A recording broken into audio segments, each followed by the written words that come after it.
Hello friends, मेरा नाम है अली हसन और आप देख रहे हैं द स्पीड अकेडमी। तो फ्रेंड्स, आज हम इस वीडियो में मेरिट्स ऑफ डायरेक्ट इलेक्शन के बारे में डिस्कस करेंगे कि डायरेक्ट इलेक्शन के क्या क्या मेरिट्स होते हैं। ठीक है, मतलब डायरेक्ट इलेक्शन के हैं कौन कौन से एडवांटेजेस हैं, मतलब क्या क्या फ़ायदे हैं कि वो किस लिहाज से किस पर्सपेक्टिव में वो हमारे लिए बेनिफिशियल है। मतलब आज हम दोस्तों कह सकते हैं कि एडवांटेजेस पढ़ेंगे, एडवांटेजेस या मेरिट्स ऑफ डायरेक्ट इलेक्शन के बारे में। तो दोस्तों, जब हम मेरिट्स की बात करते हैं, डायरेक्ट इलेक्शन की पॉजिटिव जो एडवांटेजेस हैं, फ़ायदे हैं, जब उनकी बात करते हैं तो हमारे पास बेसिकली 4 पॉइंट्स आते हैं। पहला इसका ये फ़ायदा होता है पॉलिटिकल इंटरेस्ट का, कि इससे क्या होता है जब डायरेक्ट इलेक्शन होते हैं। दोस्तों, अगर आपको डायरेक्ट इलेक्शन का नहीं पता तो आप मेरी वीडियो देख सकते हैं, इसमें मैंने बनाई है डायरेक्ट इलेक्शन और इनडायरेक्ट इलेक्शन के बारे में। तो आज जस्ट हम उनके मेरिट्स को डिस्कस करेंगे। ठीक है, अगर सिंपल आपको मैं बताऊँ डायरेक्ट इलेक्शन में, तो इसमें ये बता सकता हूँ शॉर्ट में कि ऐसे इलेक्शन जिसमें जो पब्लिक है वो डायरेक्ट अपना वोट देती है और उनके वोट से डायरेक्ट अपने रिप्रेजेंटेटिव सेलेक्ट होते हैं, उनके दरमियान में कोई इंटरमीडिएट बॉडी नहीं होती। डायरेक्ट इलेक्शन मतलब डायरेक्ट ही उनका जो है वो रिप्रेजेंटेटिव सेलेक्ट होता है। ठीक है, तो पहला इसका जो है मेरिट वो है पॉलिटिकल इंटरेस्ट। इससे क्या होता है कि लोगों के अंदर जो पॉलिटिकल इंटरेस्ट है वो इंक्रीज होता है डायरेक्ट इलेक्शन से। ठीक है, नेक्स्ट अगर हम पॉइंट करें वो है मेंटल होराइजन, कि इससे क्या होता है डायरेक्ट इलेक्शन से मेंटल होराइजन वो इंक्रीज होता है। मतलब पॉलिटिक्स के रिलेटेड जो रिगार्डिंग जो उनकी कॉन्सेप्शन है, परसेप्शन है, जो थिंकिंग है वो काफ़ी स्ट्रॉन्ग होती है, मिच्योर हो जाती है।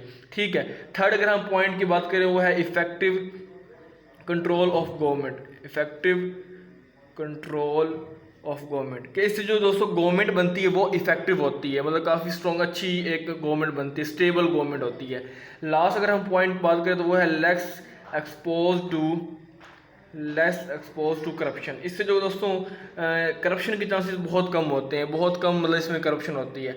तो दोस्तों ये हमारे पास 4 पॉइंट्स हैं। पॉलिटिकल इंटरेस्ट इंक्रीज होता है, मेंटल होराइजन बढ़ता है, इफेक्टिव कंट्रोल होते हैं गवर्नमेंट में, स्टेबल गवर्नमेंट होती है और करप्शन के चांसेस बहुत कम होते हैं। तो ये दोस्तों डायरेक्ट इलेक्शन के मेरिट्स। अब दोस्तों इन चारों पॉइंट्स को हम बारी बारी इसको डिटेल में डेप्थ में इसका कॉन्सेप्ट समझेंगे, किस तरह के जो है हमारा पॉलिटिकल इंटरेस्ट बढ़ता है, मेंटल होराइजन किस तरह इंक्रीज होता है, करप्शन कैसे कम होती है। तो इनको डिटेल में हम समझेंगे बारी बारी।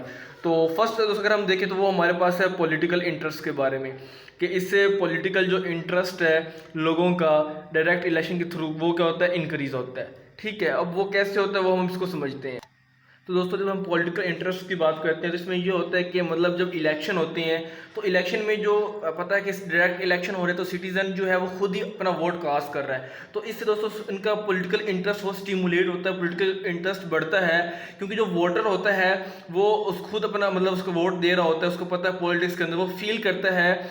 मतलब एक तो इसका जो पॉलिटिकल इंटरेस्ट है वो हमारा स्टिमुलेट होगा। ठीक है, एक बात हमने ये कर ली, पॉलिटिकल इंटरेस्ट इंक्रीज होगा।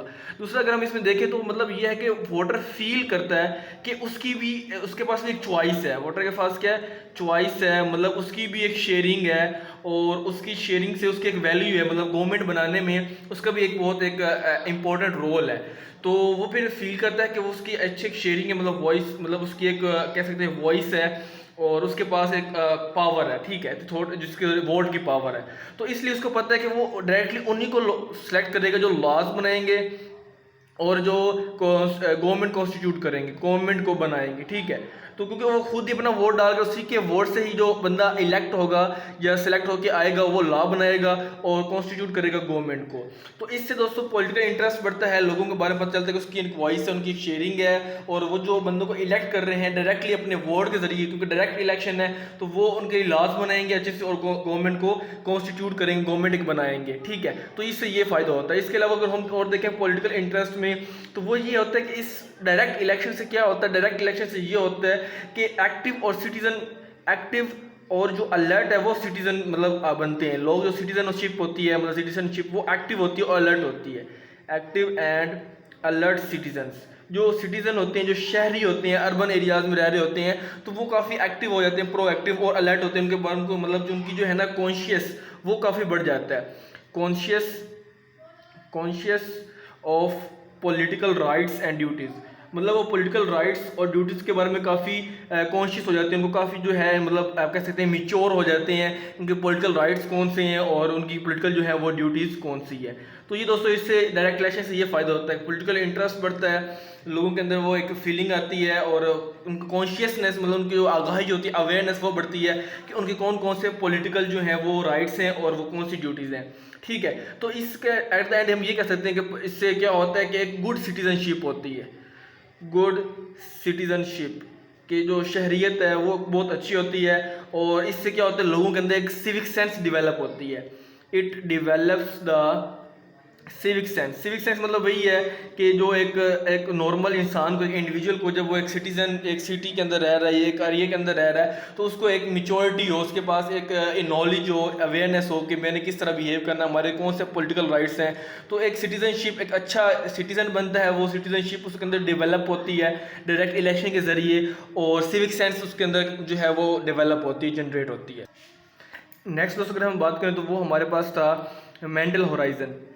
मेंटल होराइजन दोस्तों इससे क्या होता है कि जो मेंटल होराइजन होता है, हमारे जो वोटर्स होते हैं, जो पब्लिक होती है, आवाम होती है जो वोट कास्ट करती है, तो वो उनका मेंटल होराइजन वो इंक्रीज हो जाता है, वो काफ़ी स्टिमुलेट होता है। अब दोस्तों किस तरह मेंटल होराइजन मतलब उनकी मेंटल परसेप्शन, थिंकिंग या मेच्योरिटी है जो पॉलिटिक्स के हवाले से या इलेक्शंस के अकॉर्डिंग, तो वो किस तरह बढ़ते हैं उसको हम डिस्कस करते हैं। तो दोस्तों इसमें ये होता है कि जो आपको पता है कि ये जो डायरेक्ट इलेक्शन है, तो डायरेक्टली जो है वो वोट कास्ट करेंगे, उस पार्टी को पब्लिक कास्ट करेगी।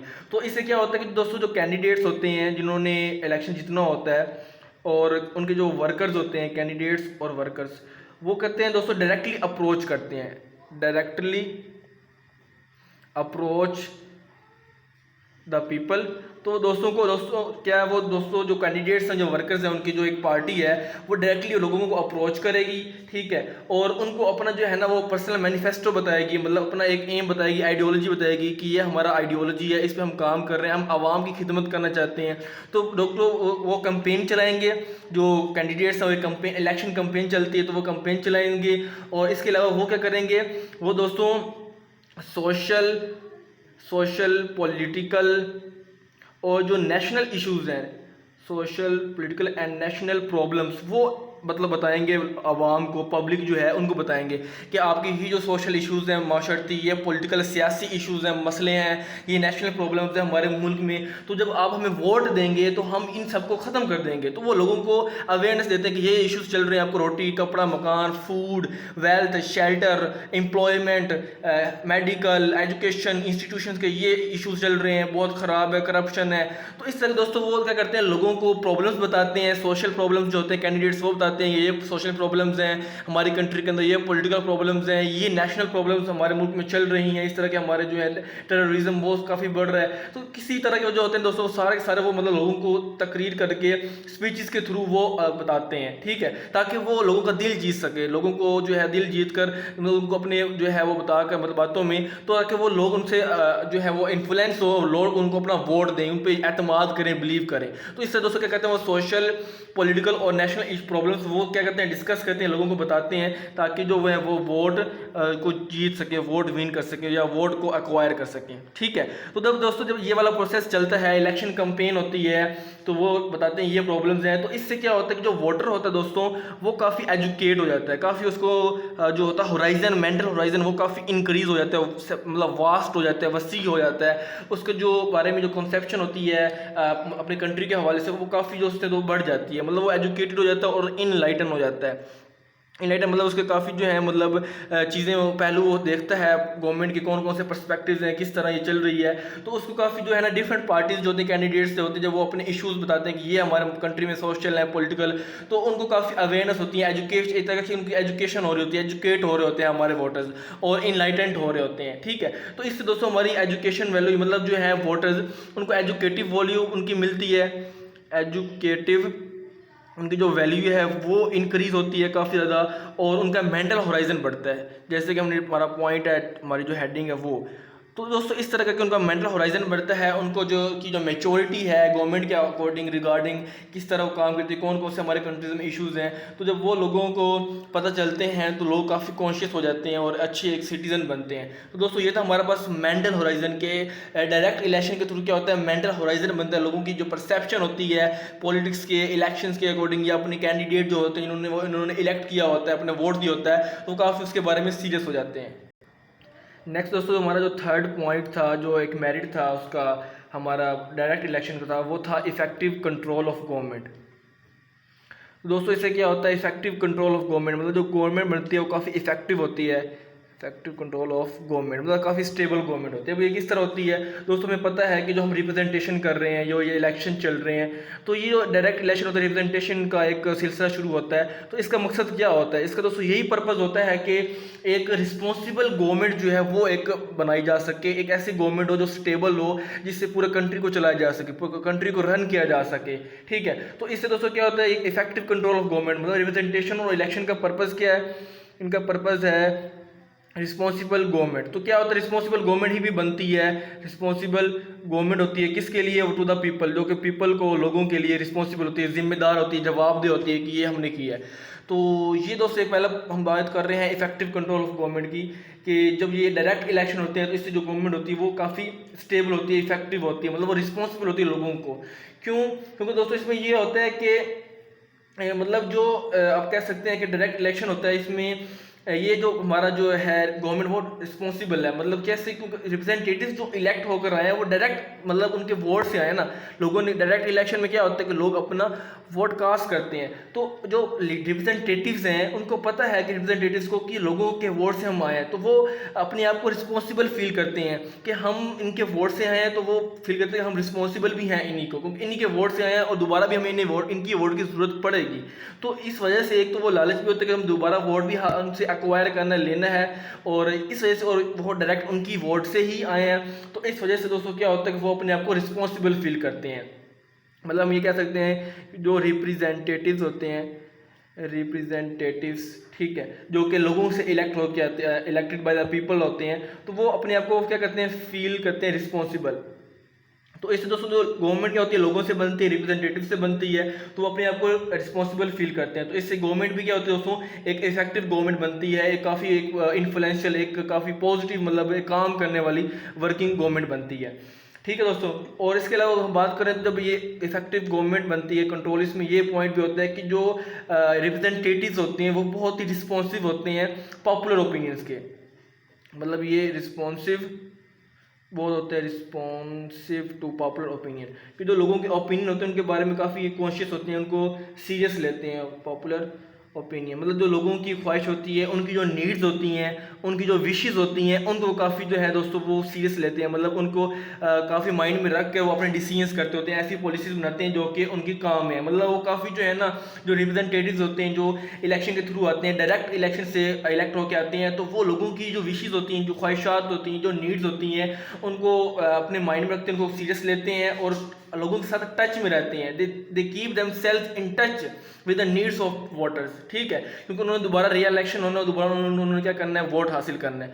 तो they keep them self in touch, तो अपने उनको वो अपने टच में रखते हैं कि मतलब कि नीड्स कौन सी चल रही हैं, लोगों की क्या ज़रूरियात है, एम्प्लॉयमेंट की है, एजुकेशन की है, या किसी और सिक्योरिटी की है, तो उनकी विशेस क्या है, उनको वो अपने माइंड में रखते हैं। तो दोस्तों ये होता है हमारे पास इफेक्टिव कंट्रोल ऑफ गवर्नमेंट के, जो डायरेक्ट इलेक्शन होते हैं, इससे जो गवर्नमेंट बनती है वो एक इफेक्टिव होती है, बहुत एक पूरा स्टेबल और अच्छी रिस्पॉन्सिबल होती है, क्योंकि वो डायरेक्ट इलेक्शन के थ्रू आई होती है। रिप्रेजेंटेटिव को पता होता है कि हम उनके वोट से आए हैं, ठीक है, इनडायरेक्ट नहीं आए। लास्ट दोस्तों हमारा जो पॉइंट है वो है less expose to corruption, less expose to corruption. दोस्तों जो डायरेक्ट इलेक्शन होते हैं इसकी ये भी एक बेनिफिट है, एक बेनिफिशियल एक इसकी खूबसूरती ये भी है कि इससे करप्शन बहुत कम होती है। मतलब जो करप्शन है, जो एक तरह की ब्राइबरी होती है, इंटीमिडेट, वो बहुत कम होती है। मतलब इसमें जो है बेईमानी वो नहीं की जाती, लालच वगैरह नहीं होता, क्योंकि दोस्तों जो आपके जो रिप्रेजेंटेटिव्स हैं वो कैसे हैं, वो लोगों के थ्रू आए हैं।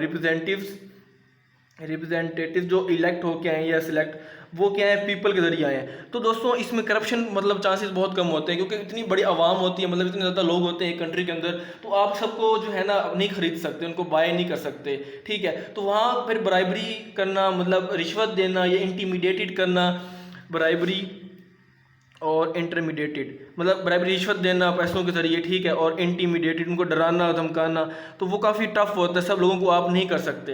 तो इस वजह से दोस्तों क्या होता है, करप्शन के चांसेस बहुत कम होते हैं, मतलब इस डेमोक्रेसी यहाँ ज़्यादा होती है, करप्शन कम होती है और लेस चांसेस होते हैं, ठीक है। तो लेस